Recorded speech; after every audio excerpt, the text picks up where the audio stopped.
Salut tout le monde, c'est Raito, on se retrouve pour la review du chapitre 1094 de One Piece. On a encore une fois un chapitre juste énorme et ça y est, le Gorosei passe à l'action et surtout Saturne et franchement c'est énorme. En tout cas, like un maximum la vidéo si jamais elle te plaît et bien sûr abonne-toi pour me soutenir et pour soutenir la chaîne. On est ici des gros fans de One Piece et on va parler de ce chapitre. Déjà rappelez-vous, Atlas avait réussi à recontrôler les Kuma puisque elle avait pu donner l'ordre aux pacifistas et donc là on va commencer directement avec les pacifistas qui vont attaquer la marine et la marine qui va tenter tant bien que mal de se défendre, mais forcément voilà, les randoms de la marine n'ont aucune chance face à des Kuma. Donc ils tirent de partout. On a également d'un autre côté Sanji et les autres qui sont dans le Vegatank 8 qui vont essayer de retrouver Bonnet et on peut noter le radar de Sanji qui va réussir à trouver Bonnet effectivement dans un petit peu tout ce bazar parce qu'on est quand même sur un champ de bataille et franchement rien que d'imaginer la finalité de cet arc, j'ai des frissons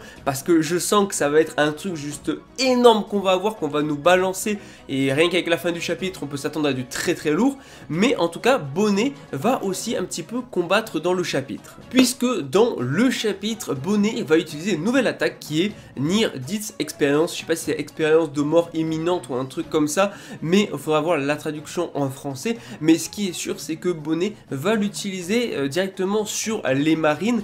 Et qu'est-ce que ça fait du coup cette technique là? C'est simple, en fait ils voient leur propre mort et du coup après avoir subi cette attaque là, ils finissent tout simplement par s'écrouler tellement ils sont sous le choc de leur propre mort. Et franchement en vrai comme technique c'est assez énorme et on l'avait jamais vu jusque là. On va avoir Bonnet d'ailleurs qui en plus d'attaquer les randoms va se retrouver face à deux vice-amiraux. Donc il y en a un, une sorte, il est quand même assez grand et tout, avec un bâton, avec un gros éventail au bout. Et donc voilà, il est là mais il va un petit peu attaquer, mais bon il va pas trop servir à grand chose. On n'a pas son nom ni réellement ses capacités pour l'instant. Et donc on a également un autre vice-amiral, en tout cas une vice-amirale qui nous est présentée dans le chapitre, puisqu'il s'agit de Bluegrass. Donc c'est une vieille, voilà, de très petite taille, et en fait son fruit c'est le stick fruit.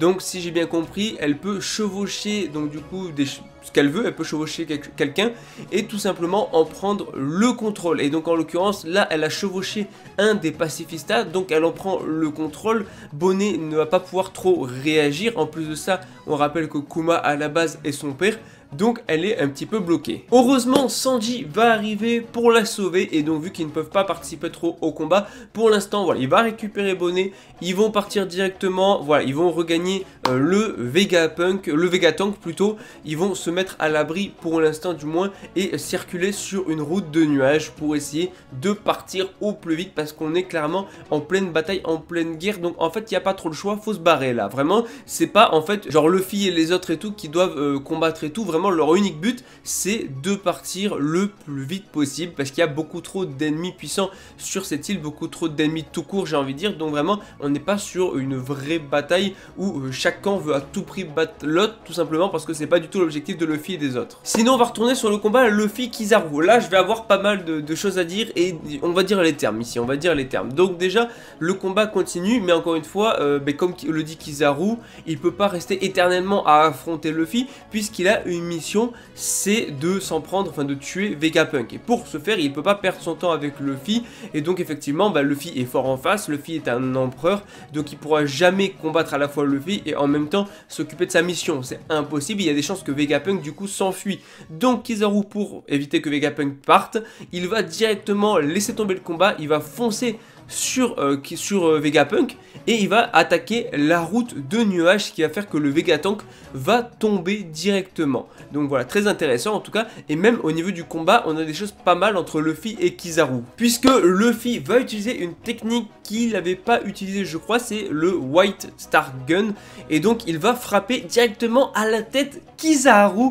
Et oui, donc toujours en Gear 5 et tout, Kizaru qui va se prendre le coup, il y a carrément sa tête qui va en gros s'allonger un peu à l'instar de Kaido, quand Kaido avait pris un coup, qui avait la tête qui était partie en arrière, voilà, parce que forcément il rend un petit peu tout ça cartoonesque. Mais surtout faut noter plusieurs choses dans ce qui vient de se passer. Premièrement, au niveau de l'impact du coup que Luffy a donné à Kizaru, on voit qu'il y a des sortes d'étoiles et tout. Alors l'attaque est un peu particulière, mais d'un autre côté c'est pas surprenant non plus, puisque c'est vrai que quand on regarde donc du coup des cartoons, des fois souvent quand un personnage se cogne ou se prend un coup à la tête, il y a des étoiles qui tournent autour de sa tête. Et je me demande du coup si ces étoiles là sont pas juste pour symboliser justement le fait qu'il s'est pris un coup à la tête, et pas du tout de rapport forcément avec une technique genre énorme avec des étoiles et tout, mais genre vraiment pour représenter seulement le côté cartoonesque qu'on pourrait avoir dans un cartoon. Je sais pas, en tout cas c'est l'impression que j'ai, mais Kizaru a pris cher. Puisqu'effectivement, Kizaru est en mode c'est mauvais, et les deux vont tomber parce qu'ils ont subi l'attaque, donc les deux vont tomber au sol. Donc Kizaru, voilà, le dit clairement, il vient de se prendre un bon coup qu'il a quand même touché. Luffy, quant à lui, malheureusement, il a atteint sa limite, ça y est, il est toujours en Gear 5, mais c'est juste un petit vieux maintenant, voilà, il est redevenu vieux, et donc il a atteint ses limites. Donc maintenant, on peut se demander, est-ce que Kizaru ou Luffy qui est le plus fort? Techniquement, Luffy est le plus fort. Maintenant, il y a plusieurs paramètres à prendre en compte dans un combat. Un combat, c'est pas que de la force brute, c'est aussi de la stratégie. Et là, en l'occurrence, alors ok, Luffy avait combattu un petit peu du coup Lucci avant et tout, mais bon, en vrai c'est même pas un combat face à Lucci, il a juste donné un coup face à Lucci, mais on peut prendre en compte le fait que le Kizaru a été assez intelligent, parce qu'il savait probablement que la forme de Luffy n'était pas éternelle, et il savait très bien qu'elle avait une limite. Donc en réussissant à tenir aussi longtemps, en tout cas face à Luffy, il a gagné théoriquement le combat, dans le sens où il a été beaucoup plus malin, beaucoup plus stratégique que Luffy, qui lui a grillé son Gear 5, alors que Kizaru, au final, a tenu assez longtemps pour le faire s'épuiser. Donc en soi, aucun des deux est vraiment vainqueur dans le combat, et on peut même pas vraiment parler d'un combat, puisque Kizaru ne cherchait qu'à tuer Vegapunk et n'a jamais voulu vraiment combattre Luffy à fond, et en fait Luffy n'a jamais cherché vraiment, son objectif c'était pas de tuer ou de je sais pas quoi Kizaru, c'était juste de l'empêcher en tout cas de s'en prendre à Vegapunk. Donc en fait on n'a pas eu de vrai réel combat, mais en fait si on regarde sur les deux plans, on n'a pas de réel gagnant, puisque Luffy est plus ou moins KO, et Kizaru a pris le coup aussi, et peut-être battu, je ne sais pas, mais dans tous les cas, voilà, il n'y en a aucun d'eux qui a totalement réussi, même si en soi on peut dire que Luffy oui, puisque Vegapunk est toujours en vie, mais d'un autre côté il est face à Saturne, est-ce que c'est mieux? Je suis pas sûr. Mais puisqu'on parle de Saturne, il faut qu'on en parle à fond, parce que ça, franchement, c'était énorme. On a déjà tout le monde qui s'arrête dans le combat, voilà, tout le monde sent une présence étrange, tout le monde sent quelque chose d'étrange, et donc tout le monde s'arrête, tous les gens en tout cas puissants de l'île, que ce soit Luffy, Kizaru, Zoro, Lucci, Jinbei, même les membres de la marine, tout ça, enfin vraiment tous les plus puissants vont marquer un coup d'arrêt en sentant une présence étrange, et on a carrément Saturne qui va annoncer, qui va dire stop au pacifista, et donc on sait bien que le Gorosei est au-dessus des Vegapunk dans l'ordre de hiérarchie pour donner les ordres à Kuma, pour donner les ordres au pacifista, donc il va reprendre le contrôle des pacifistas. Mais c'est pas tout, parce que voilà, ils annoncent officiellement que Saint Saturne, Saint Gegarcia Saturne est arrivé sur l'île de Egghead. Et attention, déjà c'est une annonce de zinzin, parce que forcément un membre du Gorosei qui se déplace, qui vient en personne directement ici, c'est déjà du très lourd. Mais en plus de ça, carrément un cercle qui va apparaître sur l'île, un cercle, une sorte de cercle bizarre, satanique, je sais pas quoi, de démons, tout ça, avec le chiffre 5 qui apparaît dans le cercle. Franchement, et je crois que c'est un cercle à 5 branches, donc peut-être, voilà, parce que le Gorosei, tu connais, ils sont 5, donc voilà, c'est peut-être le 5e, mais donc du coup, il y a encore le 1, 2, 3 et 4, mais en soi, c'est ouf. Et en plus d'y avoir carrément des éclairs et tout, je sais pas si c'est du haki ou pas, il y a des flammes, des explosions, vraiment, tu vois, déjà, l'entrée en scène est folle, mais en plus, c'est vraiment une sorte de cercle de démons, où il va sortir de là-dedans, Saturne, et c'est une folie. Déjà, ils annoncent clairement: personne de rang inférieur ne doit le regarder, tout simplement, sous peine de graves conséquences, puisque il y a un gars qui va avoir le malheur dans la marine de le regarder, sa tête va exploser. Voilà, sa tête va exploser. Oui, voilà, juste en le regardant, sa tête explose. Est-ce que c'est lié à une malédiction, ou tout simplement juste, c'est un peu comme le haki des rois, tu vois, le haki des rois, quand tu l'utilises, tous les gens qui sont trop faibles tombent. Là, c'est peut-être un peu la même chose, le même principe que le haki des rois, c'est juste que si t'es pas assez puissant et que tu oses le regarder, bah là c'est même pas tu tombes, c'est tu meurs en fait, donc clairement c'est excellent. Et attention, l'apparence de Saturne révélée. Alors on n'a pas plus d'infos si c'est un fruit du démon, si c'est de base un démon, à quoi c'est dû et tout, on n'a aucune info pour l'instant, mais en tout cas on a enfin une apparence, ça y est, on a une apparence à se mettre, voilà, on a un visage à se mettre sur la forme démoniaque de Saturne et potentiellement réellement un combattant. En plus de ça, ça veut dire que les 4 autres membres du Gorosei, c'est pareil, voilà, ils vont aussi avoir leur forme démoniaque.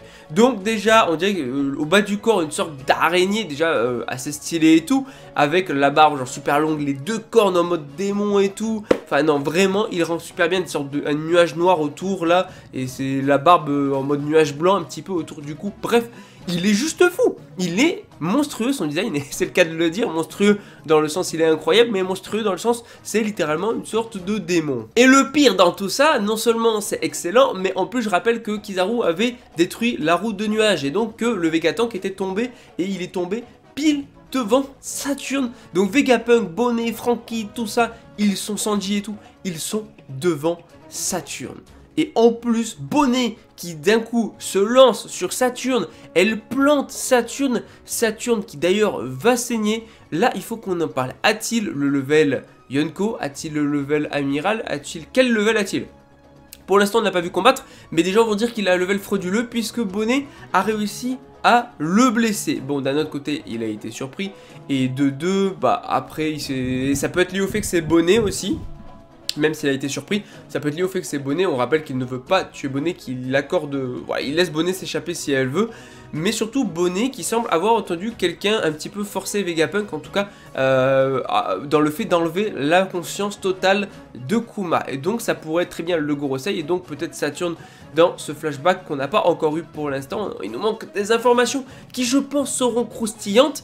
Mais voilà, Bonnet face à Saturne, ça peut être intéressant. On n'aura peut-être pas un combat tout de suite, mais en tout cas peut-être des explications de la part de Saturne envers Bonnet.